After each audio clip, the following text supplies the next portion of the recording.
Yan guys, andito tayo ulit ngayon sa Banguy. Ayan, dito sa Kalihan. So, yan yung location niya. Ayun. So, papunta Santo Cristo guys ha. So, ito, bibili ulit tayo ng Banguy kasi may bago daw silang product. Yan. Yang cheesy baked bangus. Ayan.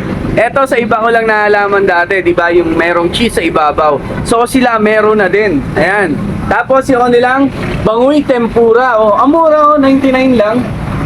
So yun, titikman natin. So eto, bumili tayo. Tapos sa bahay natin kakainin. Tara, pakita ko sa inyo ha.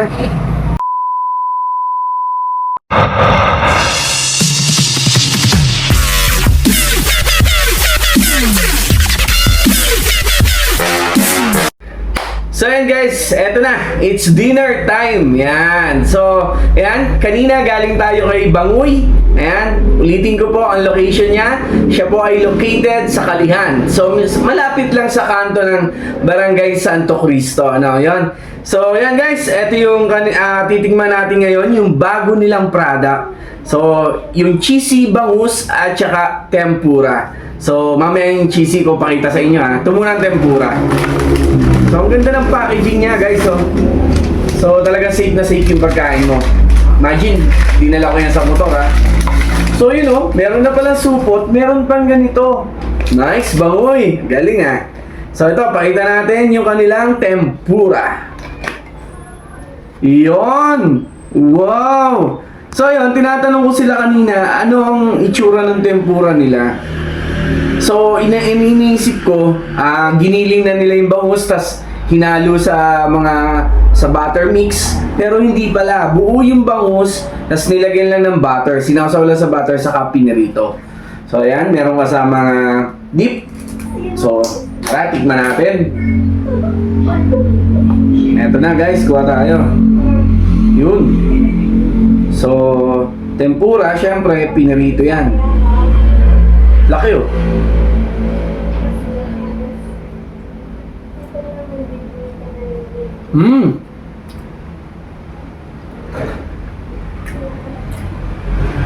Bagay pala yun. So, nasanay tayo sa tempura. Shrimp lang yung laman, di ba? Ito naman, banguy. Bangus, di ba? Sarap. Sarap to. So, meron kasamang gulay-gulay sa ilalim. So, syempre, lagi may kasamang gulay. Kung naalala nyo, yung kanilang inihaw, may kasama siyang stir fry kangkong sa ibabaw. So, gulay at saka isda magkasama na, di ba? So, ito, 100 plus lang, 99 lang yata itong tempura, guys. Goods na to. Kasya pang dalawang tao to. 99 pesos, oh. Ayos. So, ito naman, yung cheesy bangus na sabi ko doon sa kanila, meron dito sa ibang lugar. So, what if maglagay din kayo? So, ayan, nagawa na sila ng may cheese. So, cheesy bangus for only 209 yata. 209. So, ito na guys.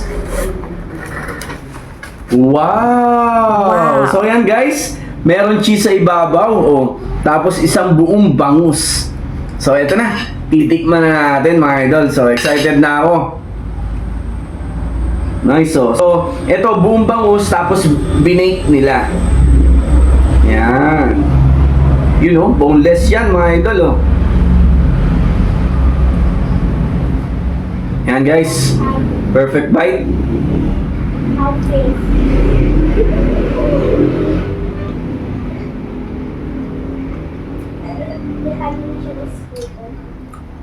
Ang sarap. Guys, yung cheese ang nagbigay ng lasa doon sa bangus. Siyempre, ang cheese medyo malat, di ba? So, siya na yung bahala magbigay ng lasa. So, yun.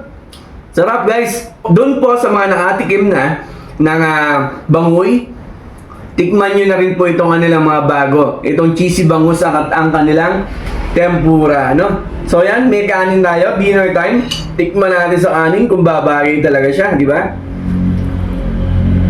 Yan. Kain tayo, mga idol.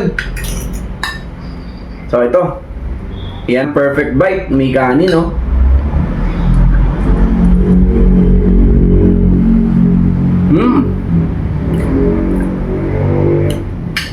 Sarap, guys. 209. Pwede pang pamilya to.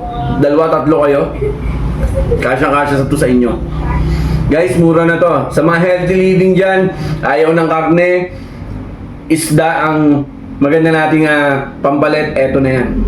So yan, visit nyo na. Etong Bangoy, napakasarap na kanilang mga tinda guys. Thank you. Tikman nyo na rin.